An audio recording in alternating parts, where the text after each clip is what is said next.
Hi, hello. This is YouTube Librarian, and I'm going to be reading from Virtual Reality Church by Darrell L. Bach and Jonathan J. Armstrong.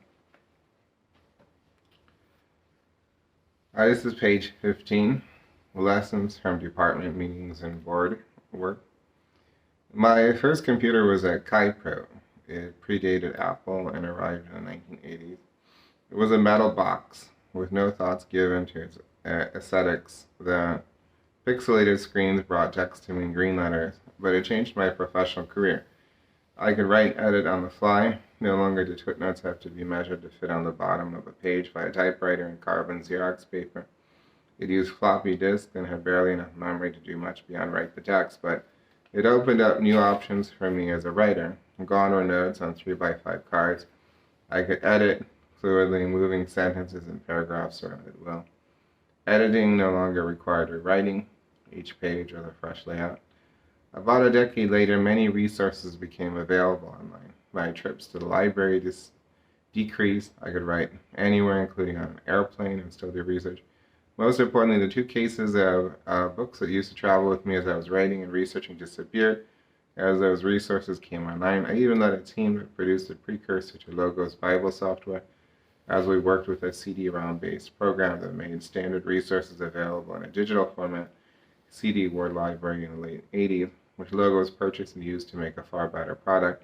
All this is now part of technological history, as we have progressed significantly in many of these areas, but the spectrum of opportunity remained just enhanced in its capabilities. Technology grew even as aspects of what I did as a professor remained the same. I still had content to teach. I still had to engage with students whom we cared about, not only because of what we wanted them to know, but also because of who they needed to be in ministry. After these technological changes came to my world decade by decade, our seminary was also considering how to reach people who would likely never come to the Dallas campus for a seminary education. There were many reasons why that might be the case. And by the 1980s, electronic resources for biblical research became available for the first time to the consumer market, and more reliable and sophisticated versions of these resources were released in the 1990s. Suddenly, by the late 2000s, speaking to and interacting with people online by video call became possible. By the 2010s, numerous platforms for video conferencing had emerged, mimicking classroom instruction and dialogue. The nature of face-to-face communication was changing. So did the new debates. Could we teach online and provide the relational aspects needed to prepare someone for ministry? Could mentoring take place online? Could you really get to know someone hundreds or thousands of miles away? These are the questions that swirl and to some degree still swirl in the faculty meetings and board meetings that I am part of, as someone who has taught for almost 4 decades and who has served as a board member at Wheaton College for a decade. Will teaching online compromise the nature of the teaching learning experience? A tradition with a centuries-old track record. I sometimes hear, we have never done it that way before, echoing in these conversations. When these issues come up in these contexts, I ask another series of questions. What do we gain and lose when we apply a new technology or process? What can the new medium do for us that we otherwise could not do, and why? What might be possible that was not possible before? I'm wired to look ahead, not just back. Technology was no exception. I had learned since the age of 8 that opened interesting doors and provided links that otherwise could not be contemplated. It was a matter of new vistas, but it takes thinking through them with care.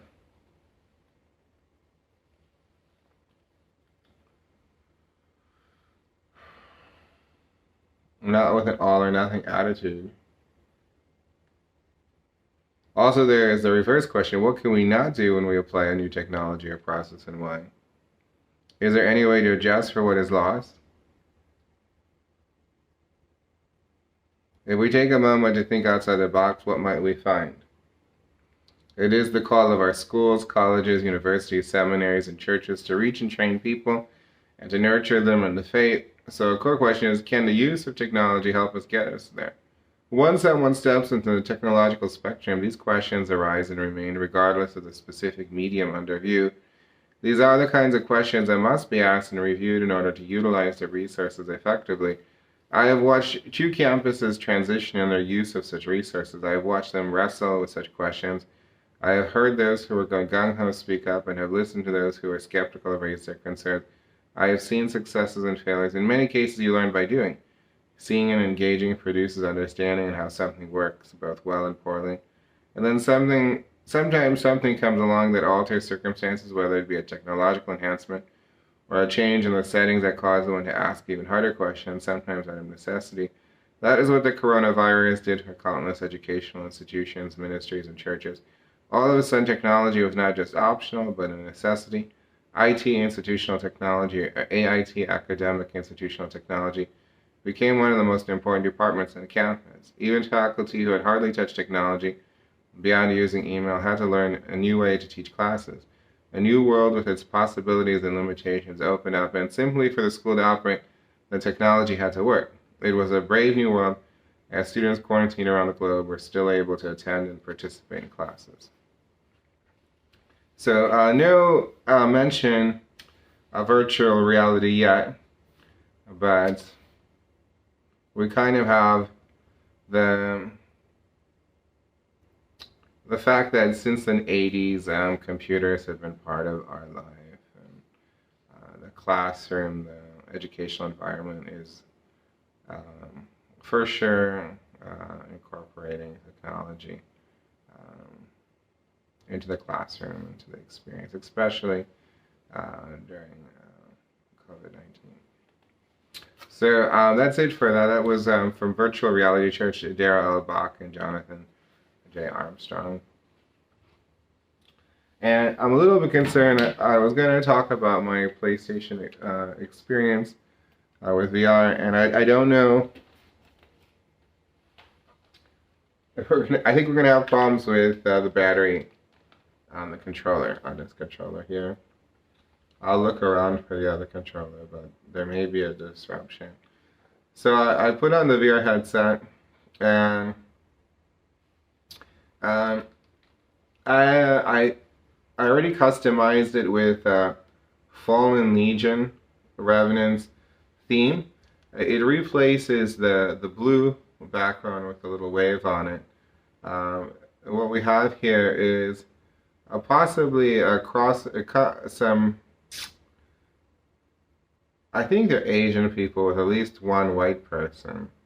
We're nicely dressed. One is looking at a book, pondering. Another girl holding a couple of books. And it could be a peculiar scene. Like, what is he reading over there? I heard he's reading something interesting. It looks like he found a couple of books that are worth reading. But that's the kind of idea that the image produces in the theme. The theme kind of affects all kinds of things. It makes the icons glow. And then we have another scene up above in the theme. An Asian guy, probably between 17 and 22, it's not clear. Could be. And he has his hand is reaching out like this with his finger stretched out. And so I don't know if that's a massage gesture, but there's something kind of peculiar. The back of his hair is kind of going out across the hand, across his back in a kind of, I don't know if that's supposed to be equestrian style. Certainly his outfit looks very expensive. And that's about it. All I can say about that, but I think we lost the battery on. And so I turned on the Blu-ray disc. But we're going to have to, at this point, look for a new controller.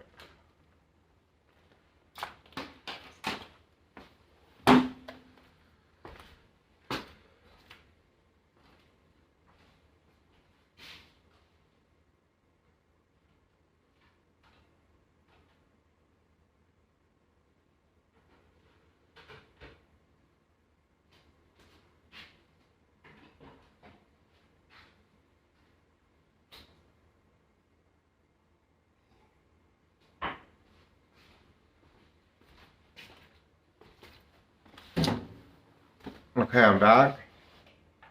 I had a second controller because this is my second PlayStation 4.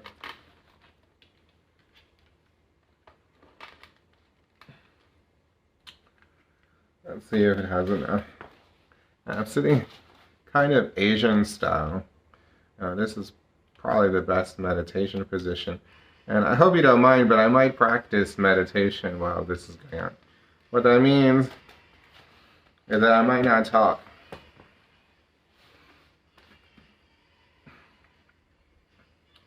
I might just sit here. I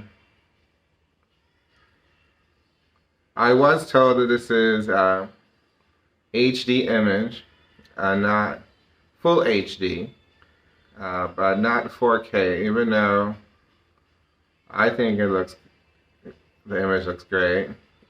I saw Barbie yesterday at the movie theater, and it would have to be 8K if compared to what we're looking at. It was so stunning.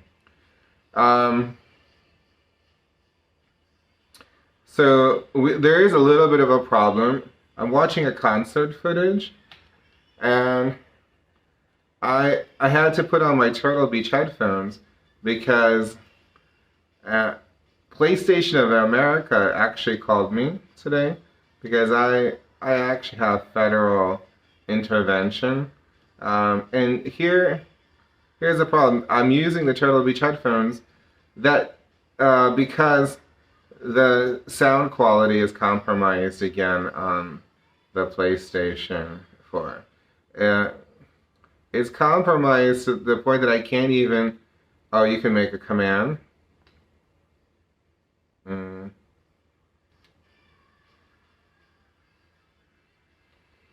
Well, I'm beginning to think that 3D has to do with moving my chest and abdomen around while I'm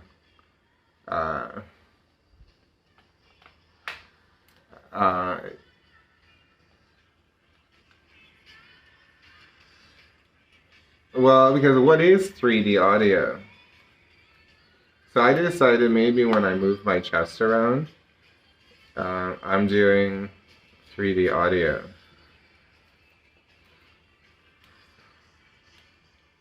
Because it's bad that it's compromised. So that's something I could have discussed with PlayStation of America today if I got the phone call. But my cell phone was compromised, so I couldn't take the call. I have some. It was very hard to become the YouTube librarian. You know, when in 2008, when I was a massage therapist, I came up with a great clinical massage menu. I did some really good research with using blogging, in which I got to reflect on my experience in the massage room while by discussing my actual client interactions without mentioning any names. And then I also came up with an idea of a massage album. I came up with 6 or 7 of them, in which consisting of 10 or 11 techniques. And that was 2008, so it doesn't altogether surprise me. You have to keep in mind that I have a master's degree in library information science, so it's not inappropriate for me to professionalize my experience. So I'm switching over to the other headphones, and then maybe we can tell PlayStation what to do because the audio is compromised on the PlayStation 5. So like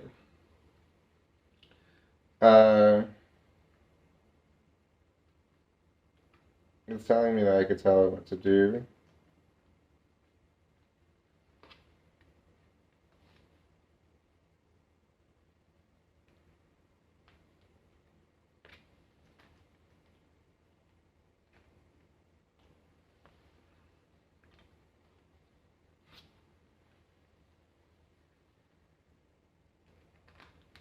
Let's see what's going on with these headphones. PlayStation. Play 3D audio.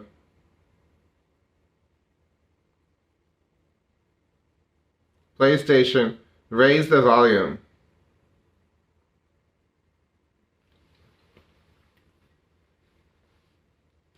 Okay, so we're over here, and I have my second controller. This is a used controller, and I do like the light effect. I'm sitting on in a meditation position, Asian style, and I like it.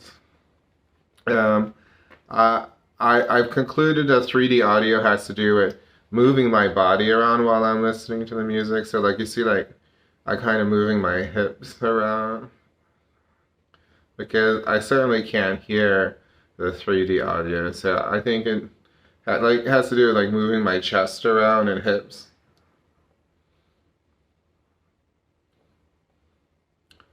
So it's like move your fat tits around is what 3D audio could mean to the music.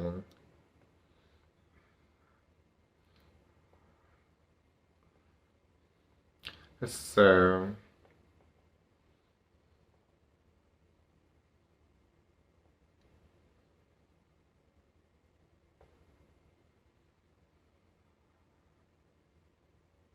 now why don't we look up what is 3D audio? Okay, let's go to their clunky browser and find out. Does 3D audio even exist? Let's do it. Let's head over. I came up with my theory. It means move your fat tits around while you're listening to music and playing. But let's go to the browser. We figured out that this is a full HD VR headset. And we had the miraculous. Oh my gosh. Let's see what we can do.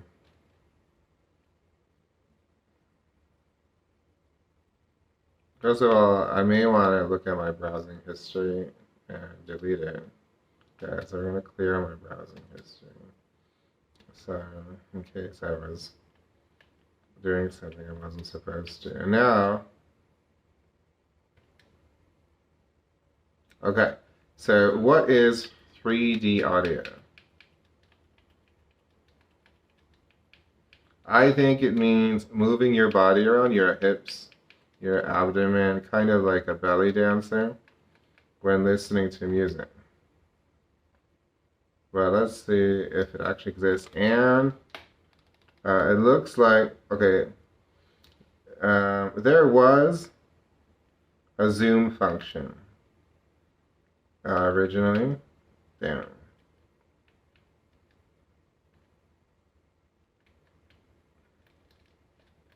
So you see, when you press down on the right stick, you could zoom onto the text. It's taking 5 clicks. 3D audio effect.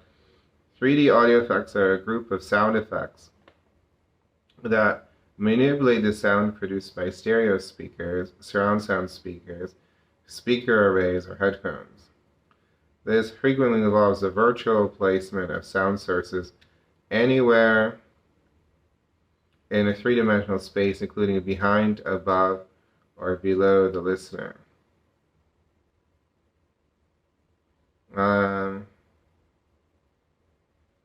It is true to some extent that unlike surround sound with multiple speakers, the sound is supposed to be not just to the left and right of you or center stage, so to speak, but also behind your head and above your head.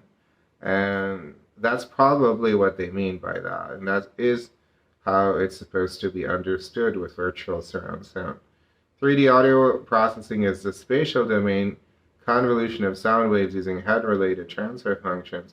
It is the phenomenon of transferring sound waves using head-related transfer function of HRTF filters and crosstalk cancellation to mimic natural sound waves, which emanate from a point in a 3D space. It allows trickery of the brain using the ears and auditory nerves, pretending to place different sounds in different 3D locations upon hearing the sound, even though sounds may just be produced from just two speakers.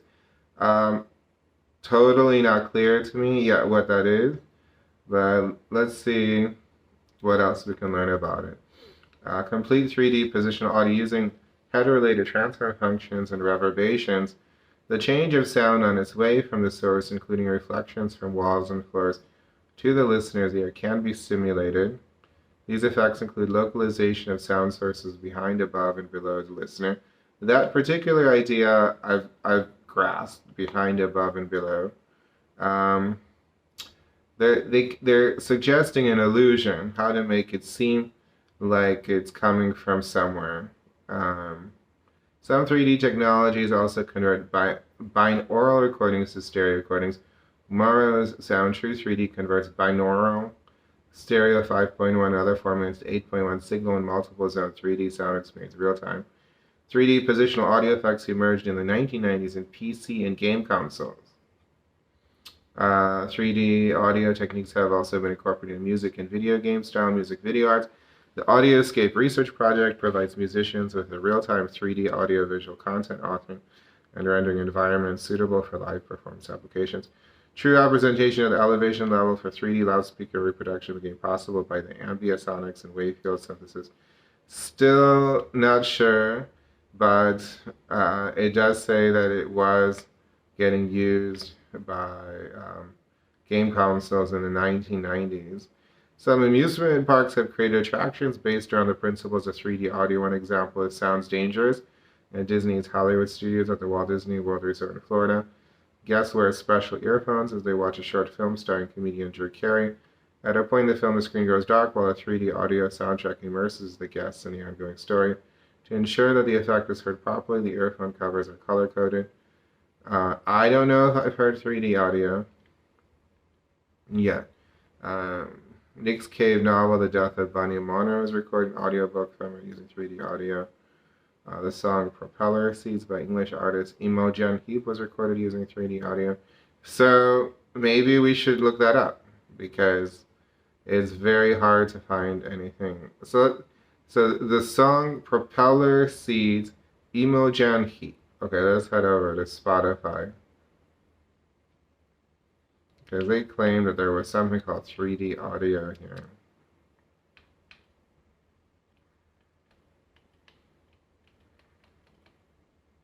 I removed it. Spotify. Okay, Imogen Heap on YouTube. What is 3D audio? Is it moving your hips, abdomen, and tits around to the music?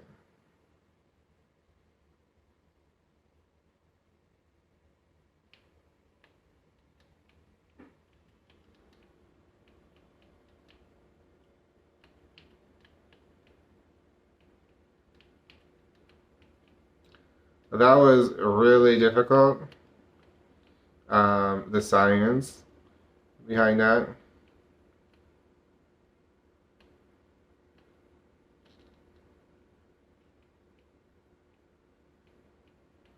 Propeller seeds. Here's propeller seeds. Okay, so this is from 12 years ago. I'm going to be listening to Imogen Heap's Propeller Seeds. It was mentioned in on Wikipedia for 3D sound effects.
I'm here. I'll head over to settings and see if I can do anything about it, but I don't think there's anything we can do. Well, I can switch over to Bitstream Dolby. It's not probably linear PCM, no. So they might not even have, I'm going to tell you, it doesn't look like they even have a 3D audio option on here. They may have developed it a little bit more on the PlayStation 5. I'm going to tell you the same thing. So, that was about it, folks. But my output to headphones, there would have been an option, but it's blocked under audio devices to switch from all audio to something else, and that option not being disabled could prevent us from having the 3D audio experience.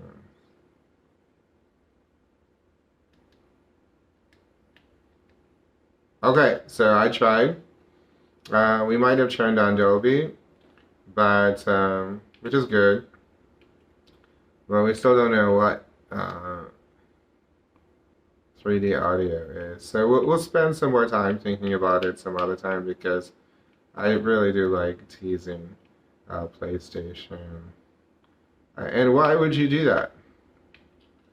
Why would I? What should you know? Let's see if I can find my purchase history. That should be fun to discuss.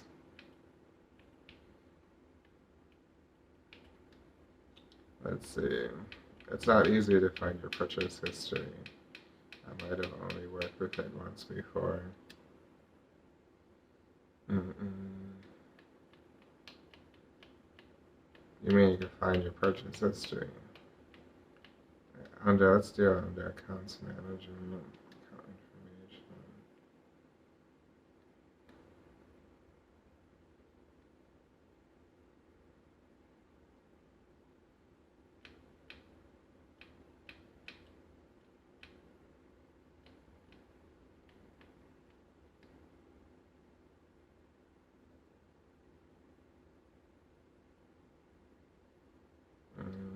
It's not acknowledging the Grand Theft Auto Online subscription.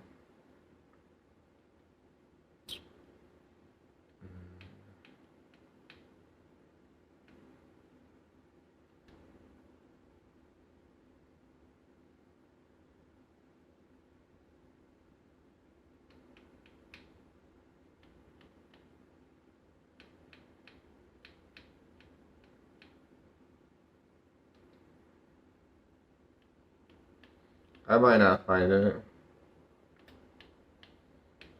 My purchase history.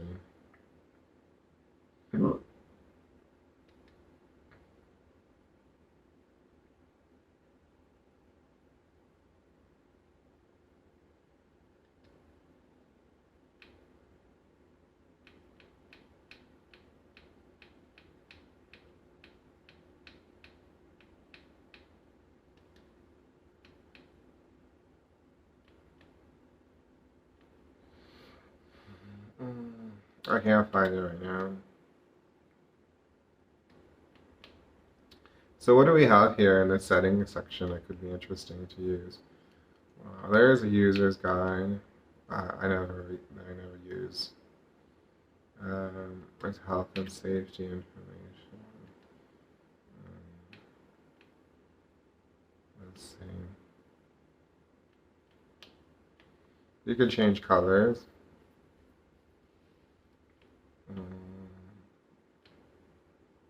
Okay, so Zoom was just used for the first time. You could enable Zoom, and that's pretty cool, especially for The Sims 4. It looks like if I press down on PlayStation and Square, I could zoom on something and then I could cancel it with the 0. But that's really great, we just found out. Under account management,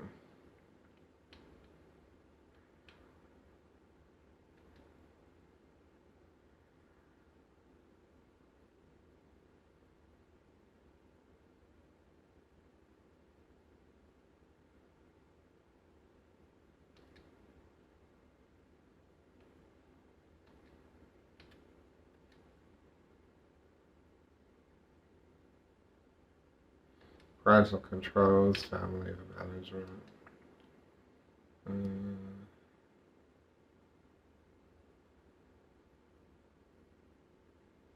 You could turn on login to PS4 automatically. Although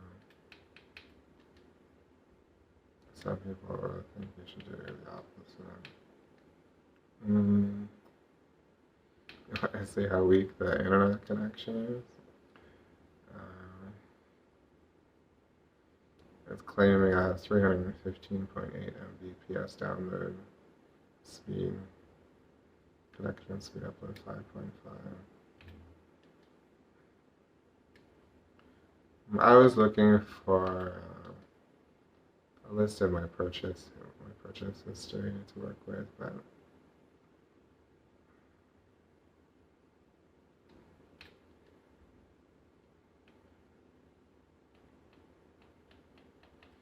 I think they disabled the output to headphones to turn on 3D audio. I could have discussed it,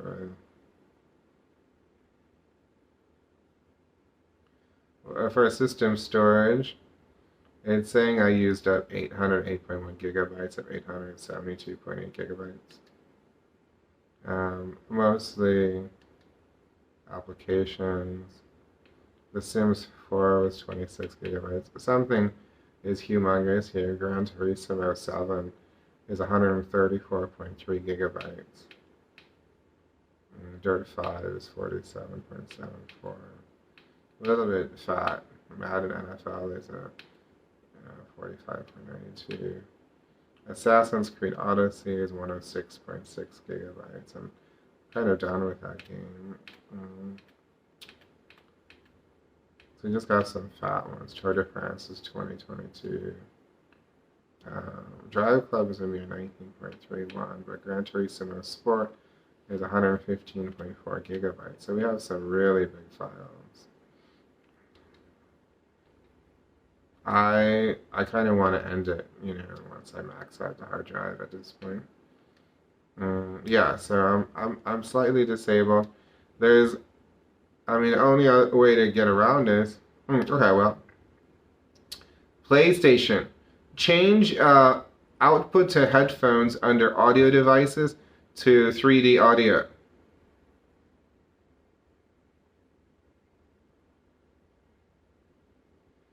PlayStation, change output to headphones under audio devices.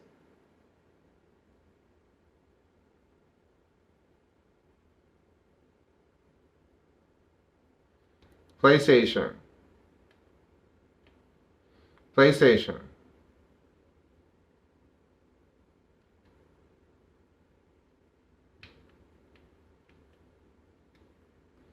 PlayStation. PlayStation. PlayStation. I'm trying to look up all the commands.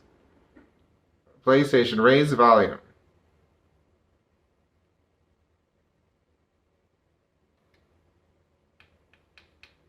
Well, I've never really talked to PlayStation before, so. PlayStation. So I'm looking for those commands. PlayStation. PlayStation. PlayStation.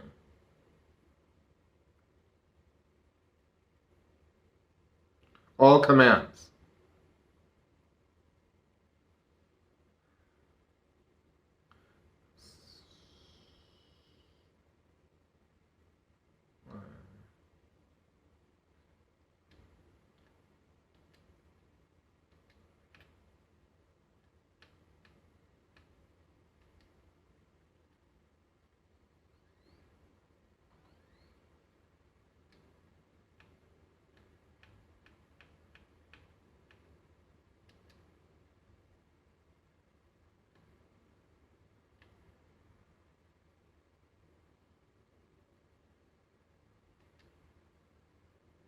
Okay, so I kind of found. Well, no. The only thing I could do is initialization. Well, what about restore default settings?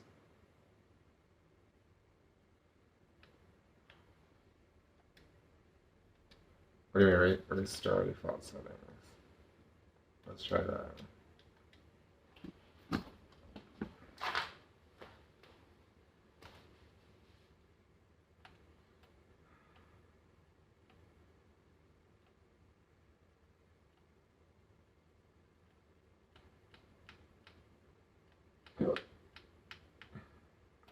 All right.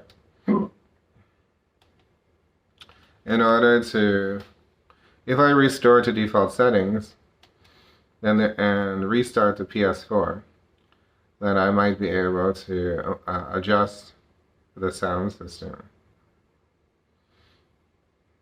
But I might lose the theme. You'll see that there's a huge difference.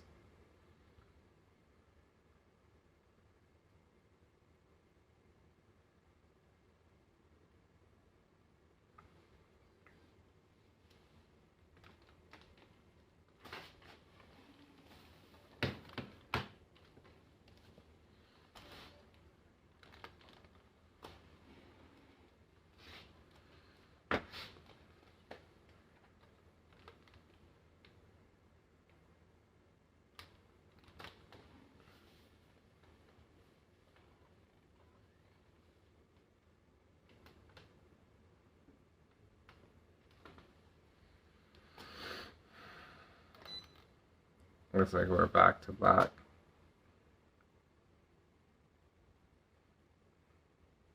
The black looks pretty rich.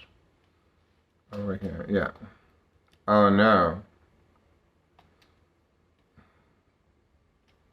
What did I do?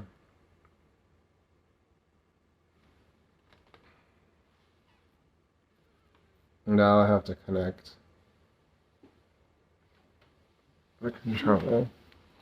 Okay, so we have achieved exactly what I didn't want. The truth.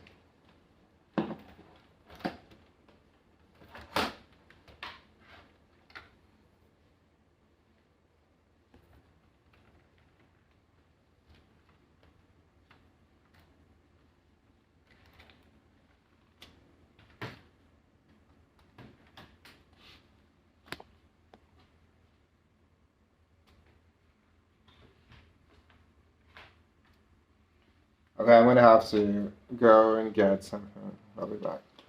Okay.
Alright, so we're still in class, and it looks like we had to start up the whole thing over again because somebody decided to ruin the audio experience.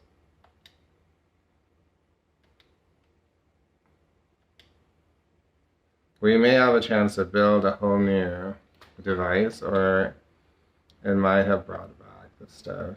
Now my battery is charged. That's good. So let's see.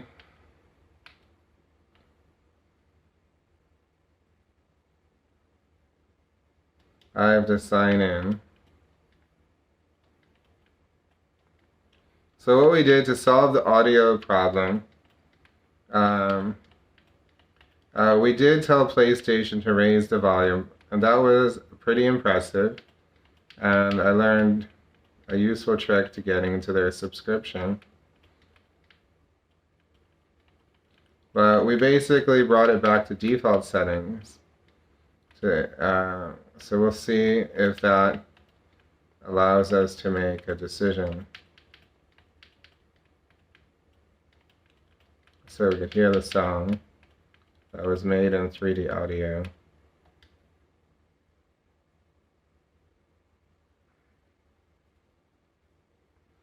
So we might have lost the theme. And you can see there's a blue colored theme. And we're heading over to settings because I just lost that nice theme. So I can come to audio output settings. Now audio output, what is linear PCM?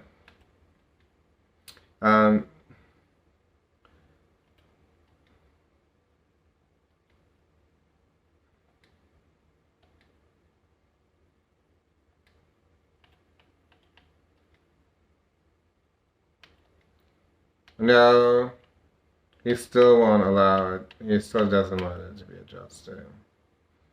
So we lost under audio devices control of output to headphones and volume control on the headphones. Can you imagine? He disabled the volume control on the headphones and the options on output to headphones. And he's not letting restoring the it's a default position. So kind of a bummer. Folks, here's how this is. I can't recommend PlayStation VR 1 because of all of the eye irritations I suffered when I was using this. But the internet browser is clunky.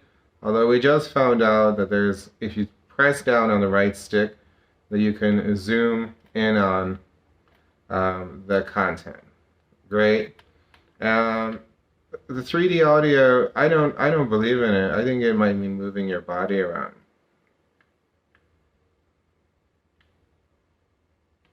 So here is like the whole article.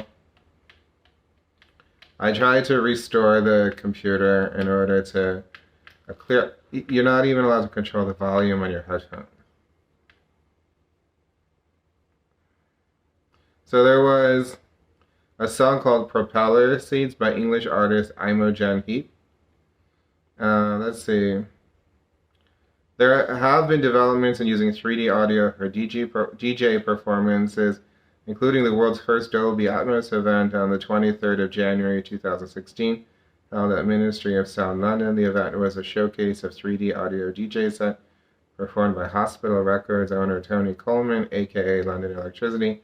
Other investigations included the Yaga 3D sound project, which is looking at using ambisonics combined with STEM music containers created and released by Native Instruments.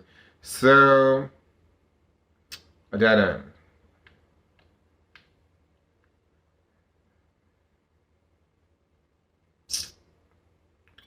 Not very impressive.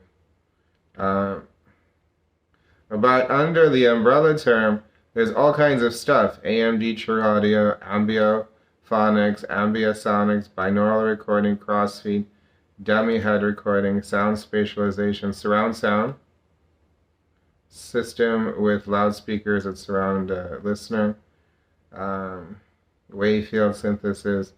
Okay, so I think 3D audio is a dud on PlayStation. A dead end. Doesn't work even if you buy the official PlayStation 5 headphones.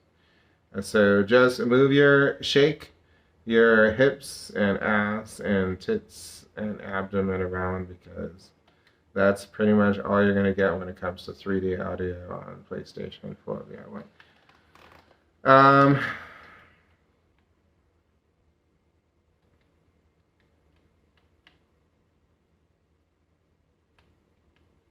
So what we can do that's kind of clever is PlayStation. Play PlayStation Plus games.